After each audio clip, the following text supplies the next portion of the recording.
So, you're thinking about getting into painting miniatures. That's awesome. Hi, Nathan here with Tabletop Apprentice, and I'm here to tell you that painting minis is a great hobby to get into. Now, I'm going to give a warning right off the start. There is no painting in this video. This is for everybody that's just simply looking about getting into the hobby. So, first things first, you are interested in getting into painting, whether it's for wargaming, role-playing, or just having some nice models to put on your shelf. I'm going to show you how to get started on a budget, and each subsequent video is going to teach you new techniques and help focus in on what you might want to buy next. For those of you that don't want to put money in right away, that's absolutely fine. I highly recommend that you go ahead and take a look around at your local hobby stores. Some of them offer beginning painting tutorials where they'll provide everything that you need and you'll get to walk away with your very first painted mini. Now, let's talk about the supplies you're going to need to get started. First off, you're going to need a cup to clean your brush. Now you can use a regular cup if you want, but I do prefer using plastic cups. You don't have to go through the process of cleaning it every time you want to sit down to paint, and it can last you several months or even up to a year filled with painting before you're going to have to replace it. Next up, you're going to need a set of wire cutters. Now, you don't need anything fancy for this. If you have one lying around the house, that's great. If not, then go down to your local hardware store and pick one up for cheap.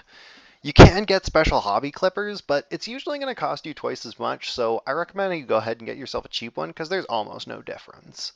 Next up, you're going to need an X-Acto knife. Once again, I recommend you pick this up at your local hardware or superstore. It's going to be so much cheaper. Now, you can get yourself a nice big set like this one I have here, but I only got it because it was on sale. And you're really not going to need all these little bits inside of it for quite a while. So instead, you can pick yourself up one that looks more like this, and it's going to serve you just fine, and it's only going to cost you $3 or $4.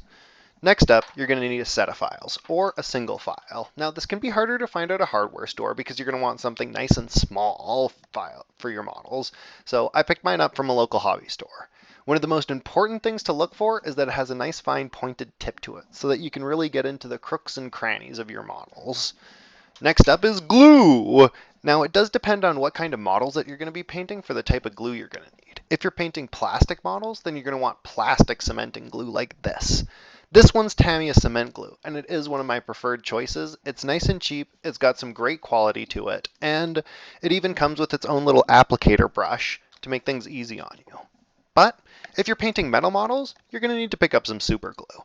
So once again, we're heading back to the hardware store. You can get these nice big bottles of it for way cheaper than buying super glue from a hobby store.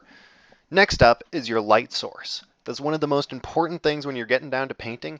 You want to treat your eyes well. And that means a well-lit space. You could go ahead and use any basic desk lamp to get a good lighting for your workstation, but once you've gotten started with painting, or you're okay with putting down a slightly larger investment to start out, then you can get yourself one of these. This is a hobbyist lamp. You can see that it comes with a magnifying glass to help you see those teeny tiny bits across your model, and it comes with a circular light around it, which means you get perfect lighting conditions and you don't have to crane your head trying to fight against the shadows that are casting light sources from not where you're looking. Next up is primer, something that everyone needs to get painting. Primer provides a surface to adhere your paint to the model. I cannot stress how important it is.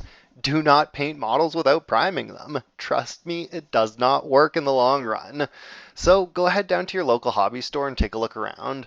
This is primer from Army Painter. It's nice and cheap, it still has good quality, and this is primer from Games Workshop. It's double the cost, but it is a little bit thinner of a primer, allowing you to keep those tiny details more prominent. Now, for your first can of primer, I would recommend going with Army Painter. It's still great quality to be used on miniatures, and until you get better, you're probably not going to notice a difference between the two. Now, you can get primer in different colors. Primarily, it's going to be black or white. Now, I prefer using black primer because it helps darken all of your colors, and you get some really gritty looking heroes. On the reverse, white primer is going to lighten up your models, and you can get a much more high fantasy hero with vibrant colors. So the choice is entirely up to you and what you want to get out of your models. Finally, we get over to brushes. Now, you can head over to one of your local hobby stores and pick brushes up for $10 a pop. Or you could head down to your local dollar store. They're still brushes. I use them and they work just fine. They sell these packs of brushes together, and most of the time you can find almost all the brushes that you're going to need inside those packs. So here's the things you're going to want to look out for when getting your paintbrush pack. First off, you're going to need this.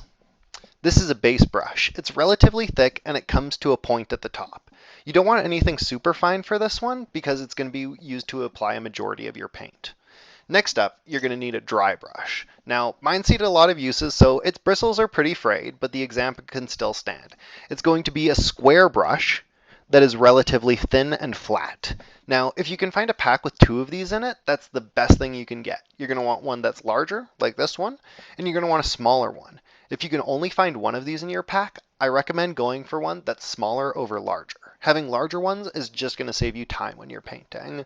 Now, finally, we come down to your detail brush, and it's unlikely you're going to be able to find something like this at the dollar store. So you can head down to your local hobby store and pick one of these up, or stop by a hobby superstore like Michael's and pick one up for half the cost. They are very thin and long and a very nice point to them, and that's all you need to look for. Lastly, we get down to paints. Now, there are so many options out there for miniature paints, so I'm just going to quickly talk about 2 of them that I enjoy. This one is from Army Painter. They are fantastically cheap and have an absolutely massive selection of colors. The second one is from Games Workshop, which are more expensive, but I do think they're the better choice for beginners. They're really easy to use, they have excellent quality to them, but they have less variety in their colors. Now, of course, you can mix and match these different paints on your models, but I would recommend getting your first couple models finished with these Games Workshop paints. Then, when you know a little bit more about what you want and how the paints are going to look on your models, go out and get some paint from Army Painter to help fill in the color gaps that Games Workshop is missing. And that's it. That's all the supplies that you're going to need to start painting. You're probably looking at about $40 to $50 worth of supplies to get started, not including the cost of paints. Now, I do disclude the cost of paints here because we're not going to cover what variety of paints that you want in this video. I don't know, and you don't know what models and what paints you're going to be starting out with. But if you follow my content, I'm going to be moving on to my T1 series, where we're actually going to start painting models together, and in those videos, I'm going to be covering what paints I used and how much it's going to cost you. Now, you can go ahead and move on if you want now. That's the end of the video. Go continue watching some other YouTube videos, but I do want to share a last couple words here. Don't get disgruntled if your first model doesn't turn out perfectly. That's absolutely fine because it's your model. It's your minis that have time and effort put into them, and that in itself is awesome. And you can always go back to old models down the line and paint them again. I painted this guy 10 years ago, and then recently I went back and repainted a couple of them. There is always room for improvement in this hobby, and I shall endeavor to cover every tip, trick, and technique that I know about so that you can create some awesome looking models for yourself.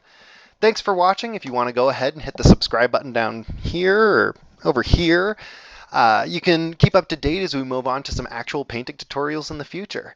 Until then, later, Internet.